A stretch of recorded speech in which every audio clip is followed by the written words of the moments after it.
how they fit in and how they can best help Carolina be successful as a team. And Joshua, I think we've seen that, in the last several seasons. I'll go to from 16 on. That's Villanova in 16, Carolina in 17, Villanova again in 18, and then Virginia in 19.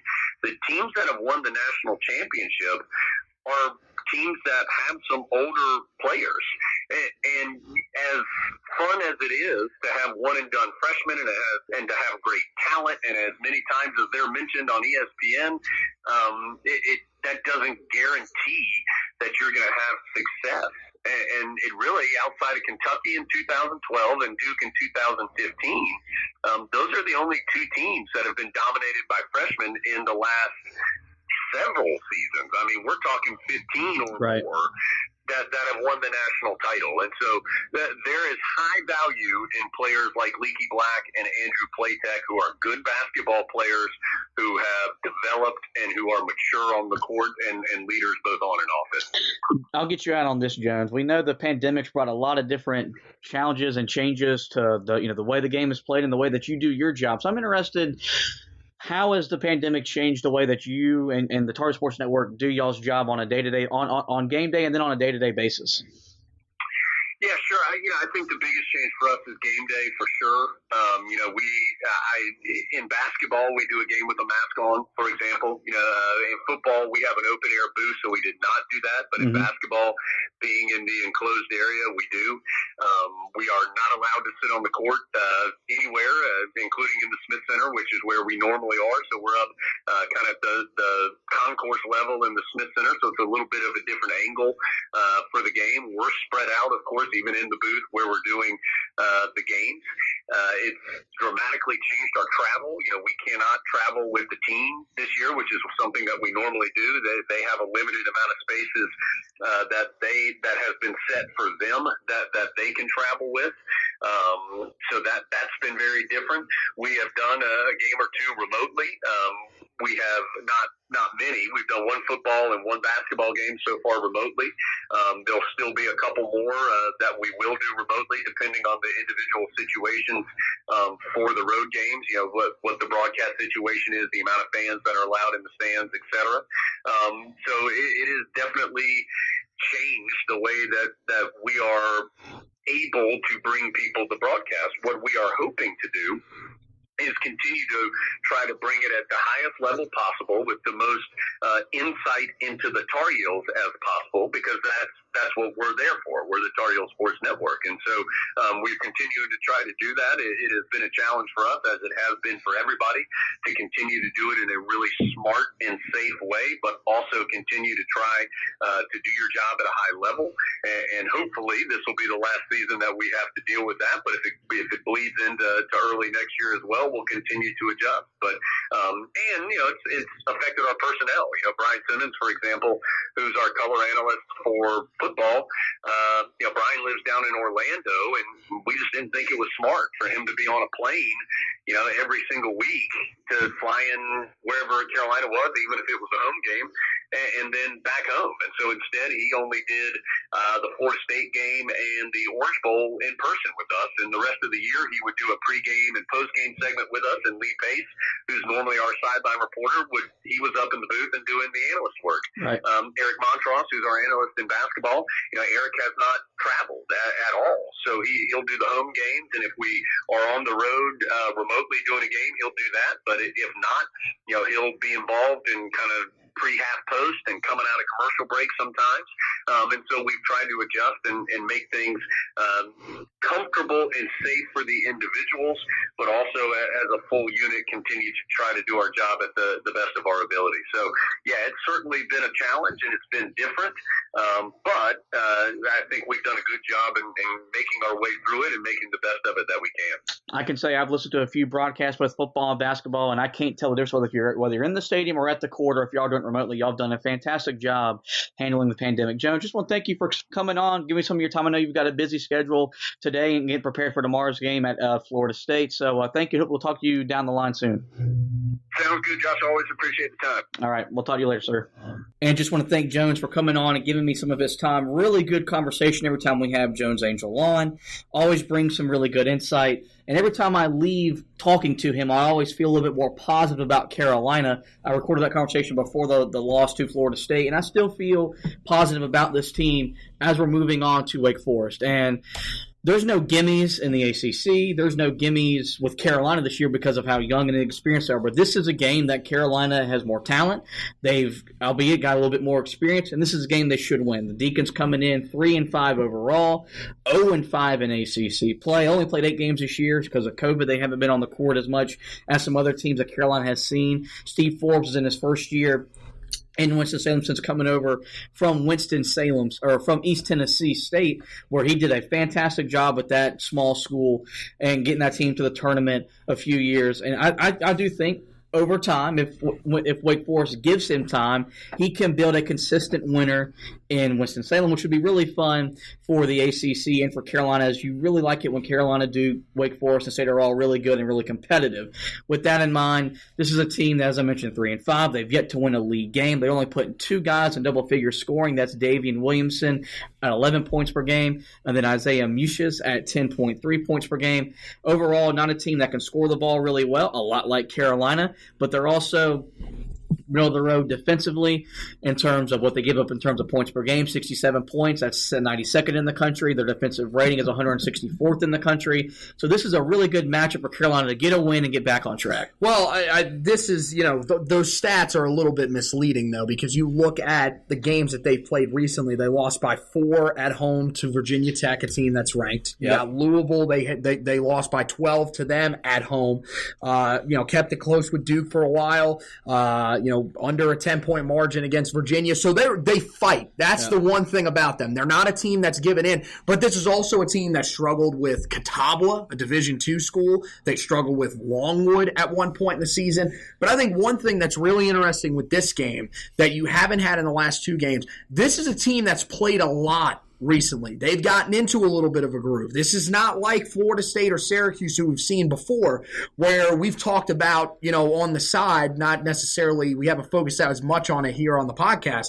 But those two teams, they had some time off recently where they weren't able to get into a groove. They were coming back, might have been a little rusty. This team will be in a little bit of a groove. So how does Carolina find a way to be able to go up against a team that's been playing a lot lately? Can they bring the same intensity? Will they be able to take on a team that in Wake Forest that, we saw it in both matchups last year. This was not a good Wake Forest team a year ago, but they come into this game. This is yet another game that means more to them than it means to Carolina. So Carolina's got to be prepared that this team is going to come in and want to play. But yeah, everything that you said, look, this is a team that struggles to score the basketball just like Carolina. Defensively, their numbers are decent, but not fantastic. Same thing with Carolina. So you would think that this then comes down to talent. And Carolina easily has the more talent in this game. You got to feel confident with what you've seen from R.J. Davis, Caleb Love, really over the last couple of games, not just in the last game. They played well the prior 2 games. And then, I still think you're seeing some good production out of your veteran guys as well. Garrison Brooks wasn't fantastic the other day, but still, had 12 points in that game, coming off a great game against Syracuse. You have Leaky Black, who, again, shut down Buddy Boeheim in that second half against Syracuse, was tasked with, handling MJ Walker the other day. Did a decent job, but Walker still had a pretty solid day against him, but you still feel like Leaky is playing pretty well at this point. And Andrew Platek coming off the bench as well for you. And, again, this is another game where you're going to find out what Carolina is going to do with Anthony Harris. Is this a guy that we're going to start seeing more minutes for? Could that help out the young backcourt? I think part of that was, why R.J. Davis was maybe able to have so much success the other day was because he knew that Harris was behind him. If he really struggled, he would be taken out of the game and have a guy that was capable coming in behind him. So it'll be interesting to see how Carolina handles this. But again, this is another game. We talk about it all the time on this podcast. your inside game should be able to beat this team up. This team should not be able to handle you on the glass. You should be able to put it inside and have your way. But we'll just have to wait and see because we haven't really seen that here recently. Carolina's won the last couple of games because they've shot a little bit better from the outside. So I think that's one of the things that we're going to have to see in this game. Is this yet another game where they shoot better from the outside and we start to see this team molding into a team that's going to win games on the perimeter?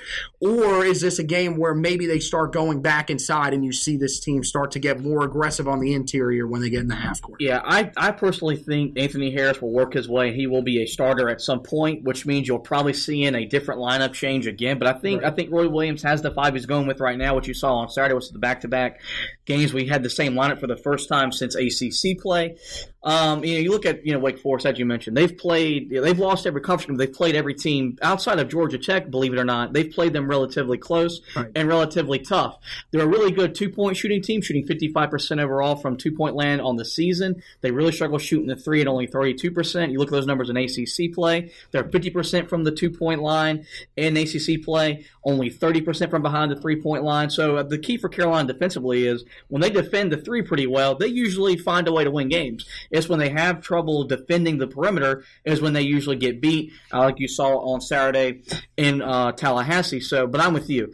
This game is going to be won and lost with Carolina's big men because we're not at a point yet where we're going to say that Caleb Love, R.J. Davis, even with Anthony Harris being back, those guys can go and win you a game. I expect big bounce-back performances from Armando Bacot, from Garrison Brooks, and including Day'Ron Sharpe. I think all those guys will bounce back in a big way just because Wake Forest doesn't have a guy that can handle any of those 3 guys. So this is a game that the emphasis should be play inside out and let the perimeter shooting be an extension of what you do when the ball gets into the painted area, and that's your formula for winning.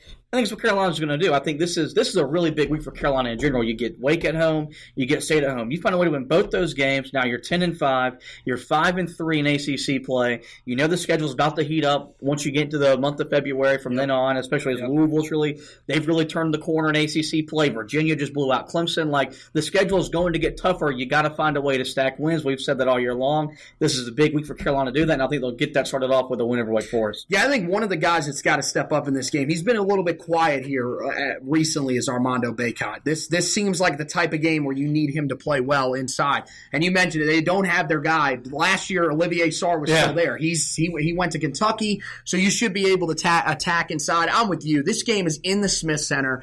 It's a game that Carolina should come in winning. You look at the ESPN FPI, they have Carolina almost an 85% chance to win this game. These are the types of games you've got to take advantage of. And I agree with you. You look at this week with this game against Wake Forest and the game against a team at NC State that has sort of come back to the field a little bit in the ACC after a nice start. You've got to take advantage of this. And this could be a stretch that you look back on later on in the season if you finish in the top half of the ACC, maybe even in the top 4 where we were projecting them to finish before the season started. And you say this is where Carolina really got things going on and was able to gain some momentum here. I think they definitely have a chance to do that. I definitely think they get their 4th win out of in the last 5 games in this one. I think it should be relatively comfortable, but I don't think that's how it's going to work. We know how this Carolina team plays. This Wake Forest team, as we've mentioned, really, really fights. So it'll be a close game. But I think in the end, Carolina will be able to pull it out because as we've seen over the last couple of weeks, even though they lost the other day to Florida State in a late game situation, they played much better down the stretch. I think they'll do the same here. There you go. Me and Anthony both have Carolina winning, and whether they win or lose, we'll have you covered on the HeelToughBlog.com as we'll segue to that to get you guys over to the website. We're in full basketball mode now, so make sure you get over there to get all the previews, the recaps. Going to try to work in some other feature articles, but all 3 of us, we all work full-time jobs. Our work's starting to get a little bit busy, and our guy, Mark Krings, is always swamped with work. We can catch out all the football and basketball coverage on HeelToughBlog.com. And lastly, we encourage you guys to go to rate, review, and subscribe to the podcast. You can find us on every major podcasting platform, necessarily Spreaker, iTunes, iHeartRadio, Spotify, TuneIn, Google Podcasts. Give us a like. Give us a review. Most importantly, we want you guys to subscribe. That we get every episode in your podcast feed. Well, with that, I want to thank Jones Angell for coming on and talking a little Carolina basketball. Thank Anthony for hosting. We want to thank you guys for listening. And as always, go Tar Heels!